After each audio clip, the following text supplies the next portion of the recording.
Welcome back and moving on to your sports news. Although Bafana Bafana only depart for the Africa Cup of Nations tournament in Morocco on the 17th of this month, the team's main sponsor Castle hosted a sendoff event at the FNB Stadium at Nazareth, attended by Bafana legends and supporters. Coach Hugo Bruce was, however, absent but in the spotlight. His sentiments on star defender Mbegezeli Mbogazi and his agent did not go down well with the UDM, but others said discipline is key to success. With less than a week before Bafana Bafana's departure for the Africa Cup of Nations tournament in Morocco, head coach Hugo Bruce finds himself in the spotlight. Following the late arrival of Mbogazi to the team's camp in Pretoria, an angry Bruce lashed out at the youngsters' behavior. Mbogazi's agent, Basha Michaels, was also not spared, and that prompted the UDM to write to the South African Human Rights Commission and South African Football Association. But former captain Sean Bucklet stood up in defense of the Belgian. I just think football needs to stay football. If you're preparing a team for a particular tournament, they should allow you to, give you the reins as far as ensuring that you get the best out of the players. Come after the tournament and we didn't succeed, everybody's going to look at him who's responsible for this team. It feels amazing. We've been with this team for more than 30 years. We've had many highs. I think you mentioned the 1996 AFCON lift where we celebrated, we brought people together. I think it's worth mentioning we've had many lows, but what we've seen over the last 18 months under coach Hugo Bruce, we've qualified for the FIFA World Cup. We've got a super strong team. We've been on an unbeaten streak. We are hopeful, we are optimistic. We want to wish the team really well and give them a proper send-off. Although the matter is far from over, Bafana Bafana assistant coach Helman Mkhalele is looking forward to the challenge that awaits in Morocco.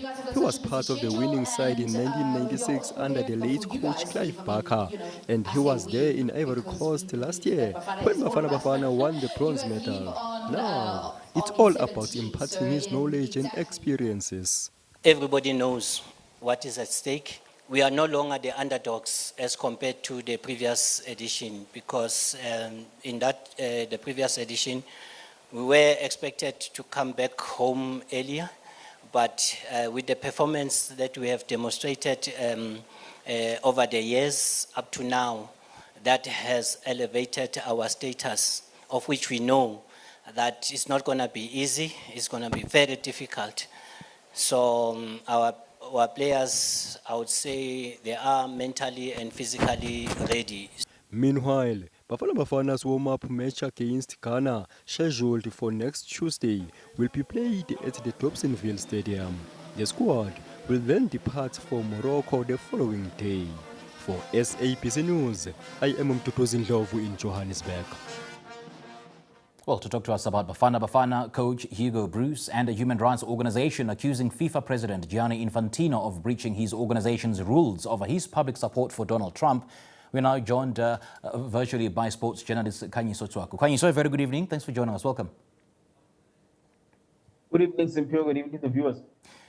Now, Khanyiso, just how precedented is it for a sitting FIFA president to be formally accused of breaching his own organization's ethics code, by openly endorsing a political figure like Donald Trump? What does it say about Infantino's leadership culture? Well, look, it it blurs the already thin line between sports and politics. I mean, if you understand that there's always been a significant debate regarding Israel's participation in UEFA events regarding what is transpiring in Palestine and in Gaza at the moment. And FIFA and UEFA have simply folded their arms and allowed Israel to participate, while at the top of her head, through Russia's invasion of the Ukraine, they immediately moved to ban Russia from FIFA and UEFA events. So there's been a lot of political expedience in sports, depending who stands to benefit and who stands not to benefit. So it doesn't come as a surprise. I mean, one needs to understand that Donald Trump was distinctly unhappy with the fact that he did not win the Nobel Peace Prize. And there has been a very visibly close relationship between Gianni Infantino and Donald Trump. And unfortunately, it just transpired through the draw, which probably was kind of comfortably the worst spectacle of the draw, where a FIFA Peace Prize was handed to a sitting president when there are so many issues surrounding Donald Trump's reign as the U.S. president at the moment, and whether it's peaceful or not. And how do players, federations and sponsors react when the head of global football aligns himself with a controversial public political figure like Donald Trump? I mean, does this compromise FIFA's ability to adjudicate matters of discrimination, racism, human rights with moral authority? Indeed, it does. I mean, publicly, they'll probably keep quiet, but probably they'll be seething. I mean, already you've got a challenge with the US already issuing travel bans to particular countries. I mean, Haiti, for example, Iran, for example, will not be able to have attending fans. And that's probably something that FIFA should be in a position to address. But now, if the FIFA president and the sitting president of one of the host countries in particular are in a very close relationship, that makes things very tricky now for those particular member nations to actually go to FIFA and say, but you need to have a chat with the sitting president and actually relax these rules to allow our fans to actually travel. Because, I mean, the key part of any World Cup is to allow traveling fans to be able to support the team, because a World Cup is a quadrennial event.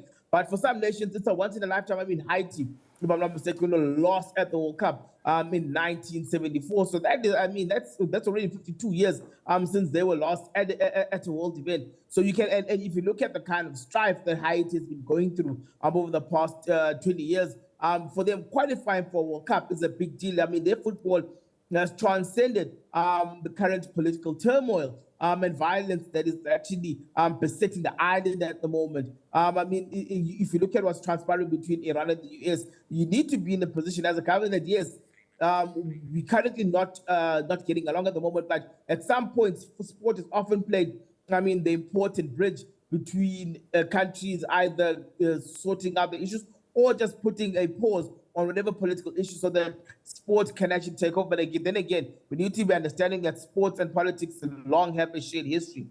And I guess we'll have to wait and see whether this will signal, the symptom of politicization of global football. Let's now talk about Bafana Bafana departing on the 17th of December, but the sponsor feeling it was important to hold a send-off now.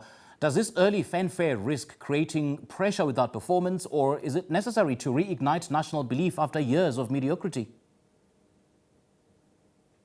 I won't even say reignite national belief. The belief is there. Bafana qualified for a World Cup. It is the second consecutive AFCON. They were bronze medal winners from the previous AFCON. So they already set the expectation there. I think the earlier the send-off, the better, because it then allows the team actually focus on the task at hand. It is the 11th of December, so we've got another 6 days of full-up preparation in Pretoria to ensure that when they leave for Morocco, they leave in very good shape. I mean, this Bafana side, despite not controversy, if I can put it that way, but some contentious selections, for example, it still looks a very strong side, a team that can possibly, that should get out of the group stages, progress past the round of 16, possibly make another semi-final. I'll be surprised if Hugo Bros, the Bafana coach, is looking at winning this tournament and setting a stage for them to go to the World Cup as the best African side. I mean, we saw with under 20s, they won the under 20 AFCON and then went to their World Cup and actually gave a very good account of themselves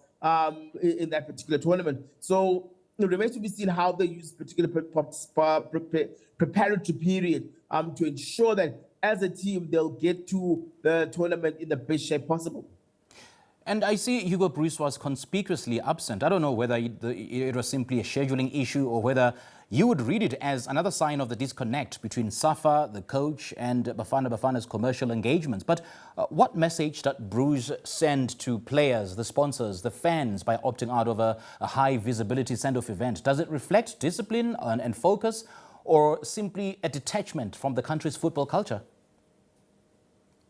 Every so often you do get a rotation of events where one coach will go to an event, another coach will go to an event. If you look at how the Bafana press conference generally goes, Hugo Bros generally is the face of the team. So in a normal match week, Bafana will have a press conference on a Monday and then have a match analyst press conference the day before the game. Okay. And those are generally handled by Hugo Bros. And the Friday and the match day -1 is generally Hugo Bros and the captain of the day, which is generally Ronald Williams. So you often don't find an opportunity for the other coaches to actually be very visible. And I think also when you look at this particular send-off, I look at it this way, that Helman Mkhalele is from the class of 1996 and then won AFCON. Some of these, I mean, he played with Mark Williams, Dr. Kumalo. These were his teammates at that particular World Cup. So I think when you look at this particular stage, I think it's actually that fitting that he was the one present, because he holds the connect between that particular class of 1996 and the class of 2005. Right. All right. Khanyiso, great chatting to you, man. Thank you so much for sharing your reflections with us.